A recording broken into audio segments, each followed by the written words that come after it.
আসসালামু আলাইকুম রহমতুল্লাহ। সুদী কাছে দূরে দেশ ও প্রবাসে যেখান থেকে দেখছেন আপনাদের সকলকে আজকের ভিডিওতে স্বাগতম। আজকে আমি মূলত কথা বলবো ওয়াজে বাধা প্রদান করা বা ওয়াজের মঞ্চে রাজনৈতিক আলোচনা করা, এই বিষয়ের উপরে আশা করি একেবারে অল্প সময়ে শেষ করে দিব। সাথেই থাকবেন এবং আপনারা আপনাদের মূল্যবান মতামত জানাবেন ইনশাআল্লাহ। মূলত আজকে আলোচনাটা আনছি, গতকালকে আমি একটি ভিডিও দেখলাম মুফতি ওমর ফারুক ইব্রাহিমি, তিনি বাড়িধারা মাদ্রাসার মুহাদ্দিস এবং সুমিষ্ট কণ্ঠস্বর, তেলাওয়াতও ভালো, এলমি বয়ান করছেন দেখলাম। আমি তার পূর্ণ ভিডিওটা দেখলাম, প্রায় 47 মিনিটের ভিডিওটা পুরোটা আমি শুনলাম। যেহেতু এখানে তাকে বাধা দিয়েছে, যদি ওখানে লিখেছে বিএনপির নেতা, আমি তার পরিচয় নিশ্চিত করতে পারিনি, যে কারণে আমি বলছি না তিনি কে। তবে যেই দেখ, তিনি যে একেবারেই সমাজের বিশৃঙ্খলাকারীদের একজন এবং সমাজের যেই কিটগুলি থাকে সাধারণত সেই কিটের একটা, সেটা নিঃসন্দেহে বোঝা যাচ্ছে। হয়তো সে নামাজ পড়ে, হয়তো সে রোজাও রাখে, কিন্তু দিনকে ভিতরে তিনি ধারণ করতে পারেননি। দিনের থেকে তিনি দলকে বেশি প্রাধান্য দেওয়ার কারণেই এই উদ্ভূত আচরণটা তিনি করেছেন, বা উদ্ভট আচরণটা করেছেন, বা বেয়াদবিমূলক আচরণ করেছেন মসজিদের ভিতরে। সে কারণে আমি আজকের আলোচনাটা এনেছি, যে একটু কথা বলা দরকার বিষয়টা নিয়ে। প্রথমত, আমাদের ওয়াজের মঞ্চ বা মসজিদের মেম্বার, জুমার যে মেম্বারগুলি, এই মেম্বার থেকে আসলে আমাদের কি বিষয়ে কথা বলা উচিত, এ বিষয়ে আল্লাহ পাক রব্বুল আলামিন আমাদেরকে কোরআনে পাক দিয়েছেন এবং তার পিয়ারে হাবিব, তার পিয়ারে নবী মুহাম্মদ রাসূলুল্লাহ সাল্লাল্লাহু আলাইহি ওয়াসাল্লামকে পাঠিয়েছেন। এবং তার 63 বছরের 23 বছর জিন্দেগি, অর্থাৎ নবুয়ত প্রাপ্তির পরে 23 বছর, এই 23 বছর তিনি আমাদেরকে অক্ষরে অক্ষরে দেখিয়ে গিয়েছেন যে এই মিম্বার থেকে কি হবে, বা ওয়াজের মঞ্চ থেকে কিভাবে মানুষ কথা বলবে, কিভাবে আহ্বান করবে। কোরআনেও দিক নির্দেশনা দেওয়া হয়েছে, হাদিসেও দিক নির্দেশনা দেওয়া হয়েছে, এবং রাসূলুল্লাহ করিম সাল্লাল্লাহু আলাইহি ওয়াসাল্লাম বাস্তবতার ভিত্তিতে তিনি প্রমাণ করে দেখিয়ে গেছেন যে কিভাবে কথা বলতে হয়। তো আমরা বিশেষত যারা বক্তা রয়েছেন এবং খতিব মহোদয়গণ রয়েছেন, তাদেরকে আমি বিনীতভাবে বলবো যে আপনারা ঠিক নবী করিম সাল্লাল্লাহু আলাইহি ওয়াসাল্লামের যেই পন্থা, যেই পদ্ধতি, সেই পদ্ধতি অনুসরণ করে কথা বলবেন। তারপরেও কোথাও কোথাও সমস্যা হবে, সেই সমস্যা আমরা মোকাবেলা করব। কিন্তু আপনি উদ্ভট কথা বলবেন, হাসি কৌতুক করবেন, রং তামাশা করবেন, এগুলি করে এই মঞ্চটাকে নষ্ট করবেন না, অপবিত্র করবেন না। মঞ্চের যে সম্মান, সেই সম্মানটা রাখার চেষ্টা করুন। প্রথমত এই বিষয়টা আমাদের বুঝতে হবে যে এই মঞ্চটা কিন্তু মুহাম্মদ আরবি নবী করিম সাল্লাল্লাহু আলাইহি ওয়াসাল্লামের তার নিজের মঞ্চ ছিল। অতএব যেই মঞ্চে আমার প্যারে হাবিব বসেছেন, সেই মঞ্চে বসার আমার কোনো যোগ্যতা নেই।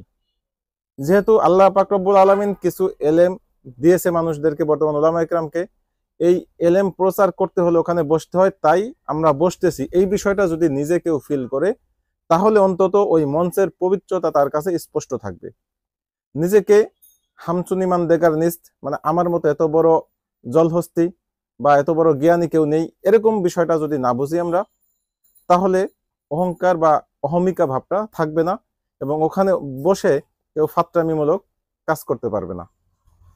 এই জন্য প্রথমে যেই বিষয়টা জরুরি, যে আমাদের নিজেদের যে ওয়েট, সেই ওয়েট ঠিক রাখা।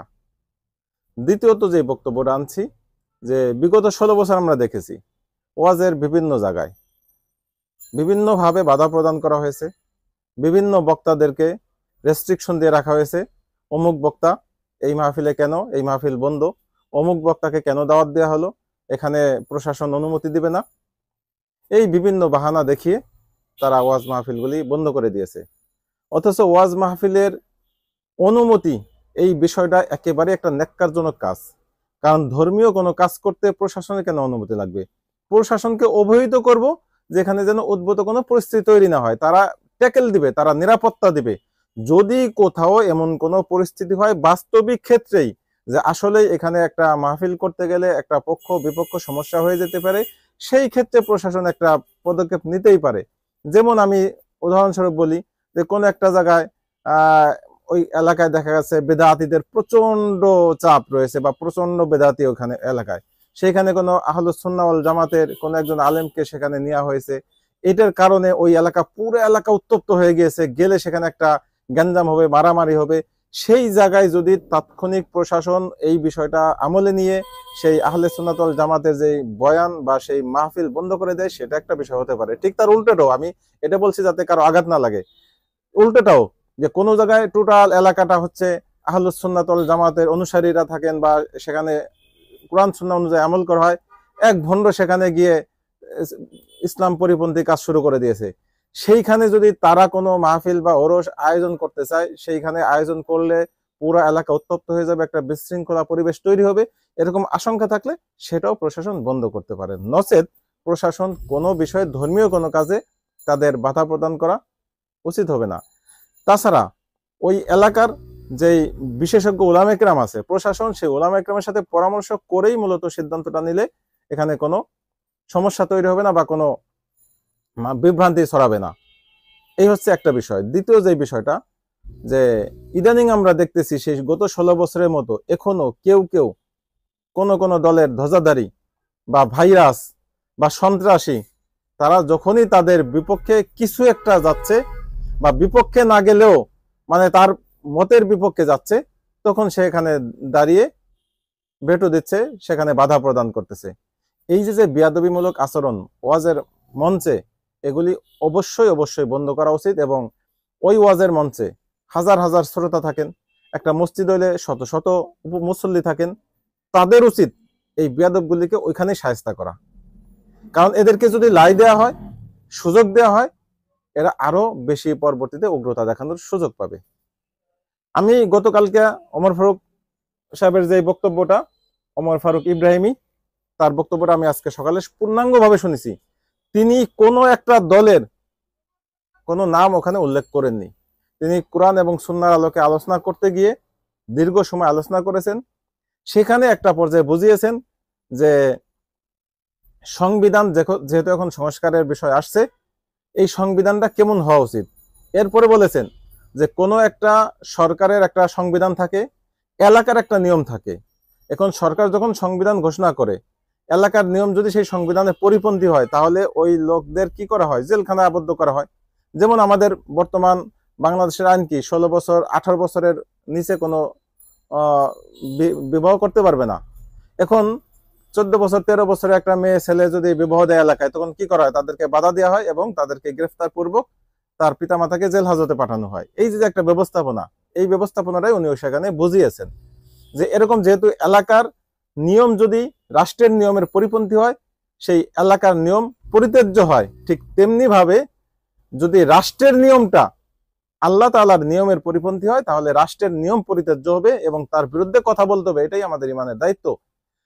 তো উনি বলেছেন যে 72-এর সংবিধানটা মূলত কি। সেখানে বলেছেন যে 72-এর সংবিধানের ভিতরে আল্লাহর উপরে আস্থা ছিল না, সেখানে ধর্ম নিরপেক্ষতাবাদ আনা হয়েছিল। এবং পরবর্তীতে জিয়াউর রহমান সাহেব এসে সেখানে তিনি ধর্মের উপরে একটা এনেছেন, বিসমিল্লাহ এনেছেন এবং এরশাদ রাষ্ট্রধর্ম ইসলাম করেছেন। এই বিষয়গুলি যে ইনক্লুড করেছেন, এখন আবার সেই 72-এর সংবিধানে ফেরত যাওয়ার কথা হচ্ছে, কিন্তু একটা বড় দল সেটাকে ভেটো দিচ্ছে। এই কথা বলার সাথে সাথে একটা লোক দেখলাম দাঁড়িয়ে গেল এবং দাঁড়িয়ে তিনি একদম যাচ্ছে তাই ব্যবহার, যেই ব্যবহার আসলেই মসজিদের ভিতরে তো কাম্যই নয়, কোনো আলেম ওলামার সাথে কাম্য নয়। তাছাড়া যেই বয়ানে যেই বক্তব্য দিচ্ছিলেন মুফতি ওমর ফারুক ইব্রাহিমী সাহেব, তার কথাগুলি আমি শুনেছি, চমৎকার কথা, আলোচনাও সুন্দর এবং কোনো ফাউল টক তিনি করেননি, কোনো ফাত্রামি কথা বলেননি, কোনো হাসি মজাকের কোনো কথা বলেননি এবং শুধু যে রাজনৈতিক বিষয় নিয়ে কথা বলেছেন সেটাও নয়। আর যেই কথা বলেছেন এটা কোনো রাজনৈতিক বিষয় নয়, এই পয়েন্টটা আমাদের ধর্মীয় পয়েন্ট, এটা কোনো দলের পয়েন্ট নয়। এটা এমন নয় যে তিনি বলেছেন যে নৌকায় ভোট দিতে পারবেন না, ধানের শীষে ভোট দিতে পারবেন না, আপনি ভোট দিবেন এসে মিনার মার্কায় বা আপনি ভোট দিবেন রিক্সা মার্কায় বা আপনি এগুলি মূলত রাজনৈতিক বক্তব্য। রাজনৈতিক বক্তব্য বলতে আপনারা কি বোঝেন? এই যে আমাদের সমাজের শিক্ষিত, অর্ধ শিক্ষিত যারা, মূলত সকলেই আমাদের কাছে মনে হয় এরা একটা শ্রেণী, এরা বেশিরভাগই অশিক্ষিত। কেন? কারণ এদের ধর্মীয় জ্ঞান না থাকার কারণে এরা আলেমুল আমাদেরকে ধর্মীয় জ্ঞান শিক্ষা দিতে চায়। আলেমদেরকে বলে যে আপনারা কোরআন হাদিসের কথা বলুন, কোরআন হাদিসের কথা কোনটা কোনটা কোরআন হাদিসের কথা না, এই জ্ঞানটুকু তোমাদের আছে? তোমরা কি কখনো ডাক্তারের কাছে গিয়ে বলো যে ডাক্তার সাহেব আপনি এই প্যারাসিটামলটা কেন দিলেন আমাকে, আমার তো জ্বরও নাই মাথা ব্যথাও নাই, প্যারাসিটামল তিনি কেন দিয়েছেন সেটা এই ব্যাখ্যাটা কেউ চায়? কিন্তু ওলামাদের কাছে এসে তাদের যত নাক গলানো শুরু হয়ে যায়। এই ভণ্ডামিগুলি আমাদের সমাজ থেকে বন্ধ হওয়া দরকার। এই মঞ্চ থেকে দেশের সার্বিক বিষয় নিয়ে আলোচনা হবে, রাজনীতি নিয়ে আলোচনা হবে। হ্যাঁ, কোনো দলের পক্ষে এখানে কথা বলা যাবে না, সেটা নিশ্চিত করতে হবে যে কোনো দলের পক্ষে এখানে কথা বলার কোনো সুযোগ নেই। যেহেতু একটা মসজিদ, পবিত্র স্থান, এখানে কোন দলের এজেন্ডা বাস্তবায়ন করা যাবে না। কিন্তু রাজনীতির কথা বলতে হবে, কারণ রাজনীতি কোরআনের, রাজনীতি হাদিসের, রাজনীতি আমার রাসূল সাল্লাল্লাহু আলাইহি ওয়াসাল্লাম শিক্ষা দিয়েছেন। যদি রাজনীতির ভিতরে পছন্দ ধরে সেই বিষয়গুলি ধরিয়ে ধরা, সেটাও আমাদের ইসলামের দায়িত্ব। এজন্য রাজনীতি মানে কি সেটাও আপনাদের বুঝতে হবে, ইসলামের বাণী কোনটা সেটাও আপনাদের বুঝতে হবে। এগুলি না বুঝে আপনারা যদি এলোমেলো কথা বলেন এবং ধর্মীয় মূল্যবোধ নষ্ট করেন, আলেমদের সাথে বেয়াদবি করেন, সেগুলি অবশ্যই পরিত্যাজ্য। এবং এগুলি ওইখানেই যেখানে ঘটবে সেখানে আমি সকলকে আহ্বান করব, সেখানে আপনারা এটা প্রতিহত করবেন এবং তাকে যতটুকু উত্তম মাধ্যম যা ব্যবস্থাপনা করা যায় সেই ব্যবস্থাপনা আপনারা করে দিবেন। আজকে আমাদের পর্যন্তই। ভালো থাকবেন। আল্লাহ হাফেজ। আসসালামু আলাইকুম ওয়া রাহমাতুল্লাহি ওয়া বারাকাতুহু।